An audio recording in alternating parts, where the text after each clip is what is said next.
Hello. So today I'm going to show you how I make chicken stew. Now I love that my kids really benefited from my little videos when we were away in India or when we take a little break, me and my husband, because they were able to make homemade food in the taste they are used to, just the way your mom makes it. So I'm so happy these are not great professional videos. This is just the way I make things at home. Okay? So this is more for the benefit of my children and anybody who like home taste, how you cook at home. So this is a chicken stew. And remember, if you don't add the chicken to it, this is a vegetable stew. You can eat it as a stew or a soup. You can eat it with bread. You can eat it with appam, chapati, like any kind of bread. Okay, any variety of bread in whatever culture. Or you want to just eat it as a stew or a soup when you're not feeling well.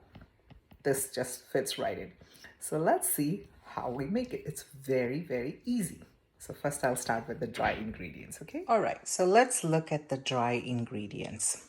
So we'll start with this. This is black pepper, garam masala. This is fine ground. I got this from Costco. You can grind your own, which is fine. Garam masala, garam just means hot. Now, of course, it's sitting inside a coffee bottle. I like to repurpose stuff. And our salt, carrot. I'm going to use the whole carrot because I'm going to make a lot. My kids love this. They eat it as is and with appam. One potato. You can take more than one if you love potatoes. Curry leaves. You have cardamom. Okay. And this is, okay, we'll come back to this. Cinnamon stick. Okay, sorry. And then these are cloves.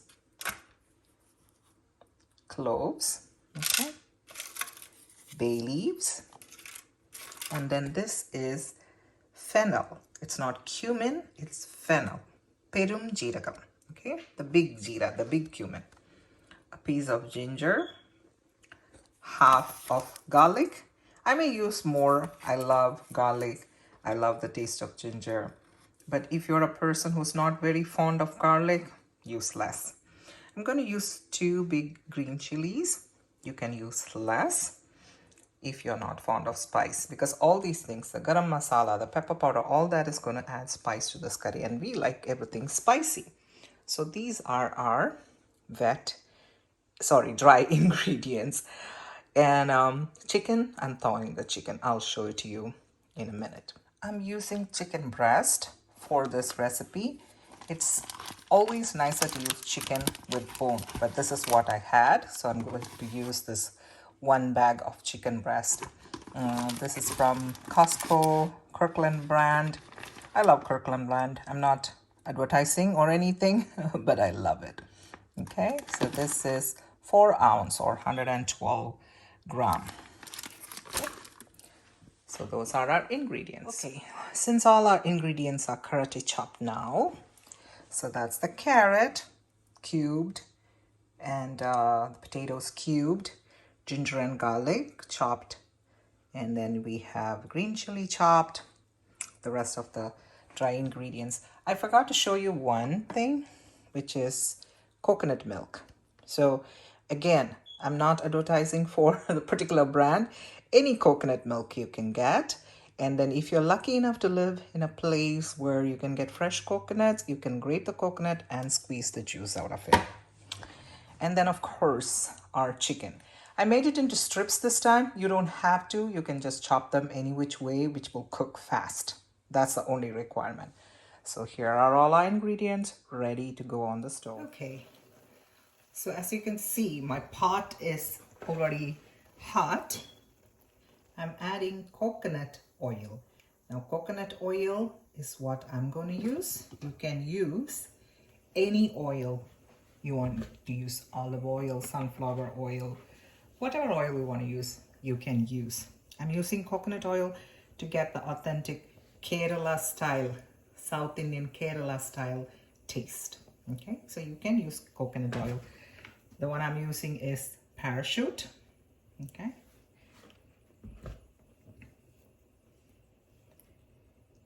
I want to check the oil is hot enough for me to put the dry ingredient.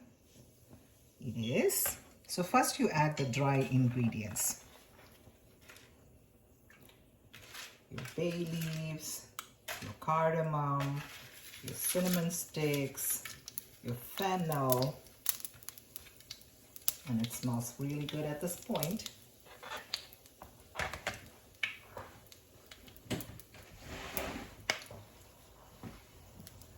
Okay, so you don't want them to burn.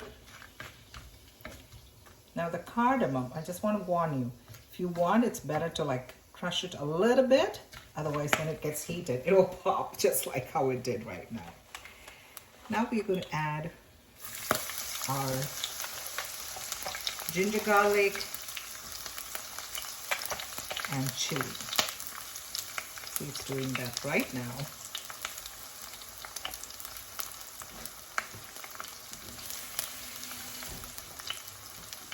Popping.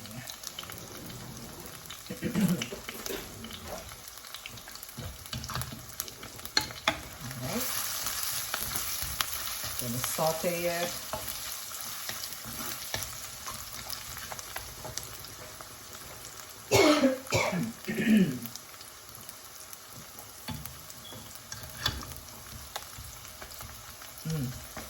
The smell.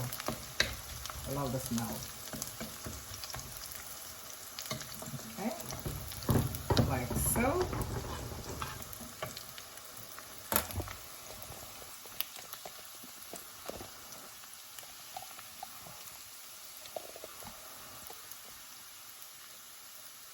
Okay. Now it's time to add your carrots and your potato.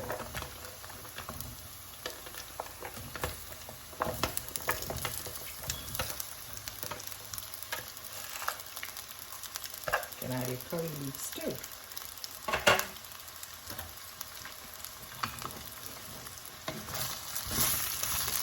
Mix well.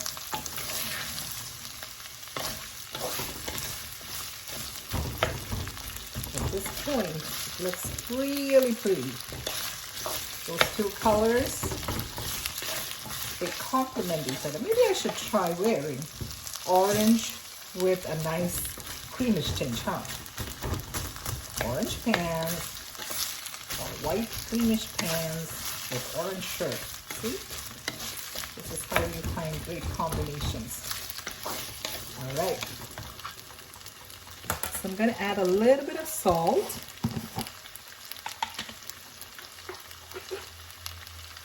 So there's like 3/4 teaspoon of salt. Again, it's salt to taste. So if you are on a special diet and you don't want to eat a lot of salt, add less amount. I'm going to mix it. Again, since I have put them in cubes, they are going to be fine. Okay, if you make them smaller, then they may cook and lose their shape. So, you know, I don't mind it being a little mushy. And add a little bit of fine ground pepper. So let's say quarter, not even quarter, yeah, quarter teaspoon. Now all these are spices, so it's to taste. Okay, mix it up.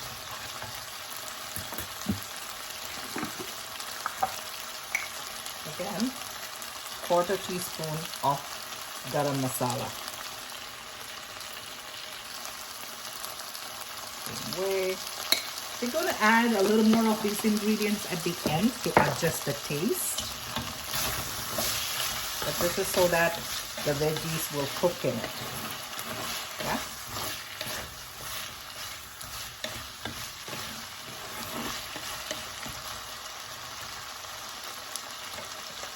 Now you'll add some water and you let it cook.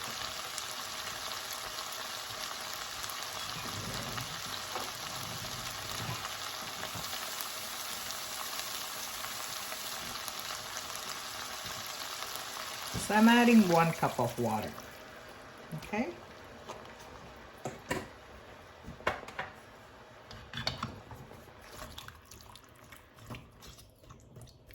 Let's mix it well. So that's how it looks. Okay. And always when you cook, if you cover and cook, it cooks faster.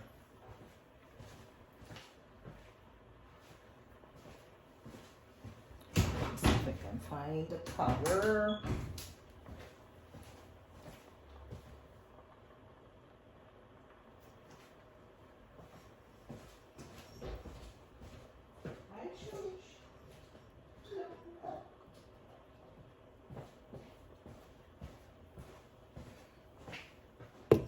Okay, here you go.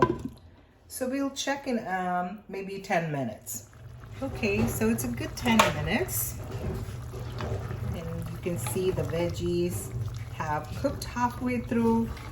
Now, potatoes, I think they're almost done, right? But the carrots, they need a little more time. So how do you check that? So you can take a piece like that, and then you can try to cut it through. So see, it cut through easily. Same thing with potatoes. Try to cut it through. Okay, so they both are like halfway there, or almost there. Now let's add the chicken. We made it as strips. They don't need a lot of time to cook. We're gonna add them.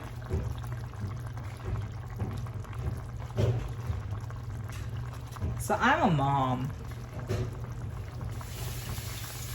and I don't have the luxury of standing with pot and cooking. So I went and folded my laundry in those 10 minutes I got.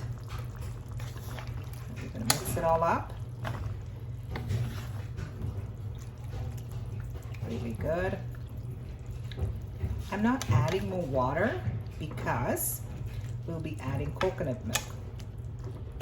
So I don't want to add too much water. I'm just going to let it cook maybe another 5 minutes or so. Keep it covered just like before, and then let the chicken cook. Okay, so we'll come back. Okay, so it's maybe like 7 minutes. I guess you can let it go for 10 minutes for it to cook well. So we're going to check if everything looks good. Yes. Okay, I think we are ready to add in our coconut milk. And the rest of the cooking can happen with the coconut milk. So I'm going to add the whole coconut milk in there. Mix it a little bit. So the whole cooking I did on a medium flame. It was not high, it was not low, it was medium. Now is the tasting part. Because when you're going to let it cook in the coconut milk, we want to make sure that you have everything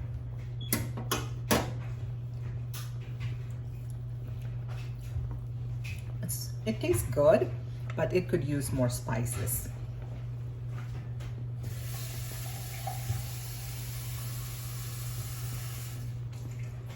So in that same the container in which the coconut milk came, which is 80 times 3 is what? 80 times 2 is 160. 240 ml, so almost 300 ml more of water I just added in it. Okay, now this is when you're going to add more salt, more of the garam masala, more of the pepper. So I'm going to first add another teaspoon of salt. Not tablespoon, teaspoon. Okay. And we're going to go with half teaspoon garam masala. This is again because we love spicy food. If you don't, whatever we put in the beginning, that is enough. And I'm going to put more black pepper, maybe like 1/4 spoon also. And we're going to add more coconut oil. So this is raw. Okay, just on top like that. That was like 1 tablespoon of coconut oil. Now let's mix it up. Now adding the raw coconut oil at the end. Remember I seasoned everything with coconut oil? That gives it that authentic Kerala taste. If you want to add more bay leaves or anything at this time, you can. Because by this time, you have a very good understanding of how the stew is tasting. So I'm going to do another taste test. It's good.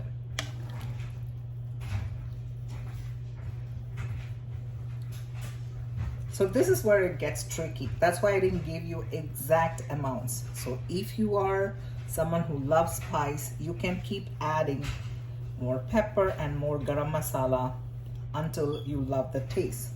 So a total of a good tablespoon of pepper powder I have added to it. Okay, we already added. I'm going to add more garam masala. So let's say 1 tablespoon of garam masala and 1 tablespoon of black pepper is how much I have added as of now.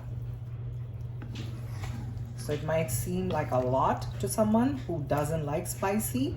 Just stick to whatever you added in the beginning. Okay, we love it spicy. We love the taste of pepper in it and the garam masala. So that's why I added more. And with appam, which is made from rice flour, this tastes so good. Now if you want to just drink it as a soup, go ahead, it's lovely. I made the same exact thing and brought to church without chicken because most of my church mates and Adventist people, we promote vegetarianism. So if you don't add the chicken to it, this is still the same stew. It will just be a vegetable stew instead of a chicken stew. You can make it the same exact way and it will be yummy, just like this, or even more. So the last time I went for a family gathering, I made it with and without chicken because there were people who were pure vegetarians. And a lot of them told me that they like the vegetarian version better than the chicken version. Just saying. So you can make this. It's ready now.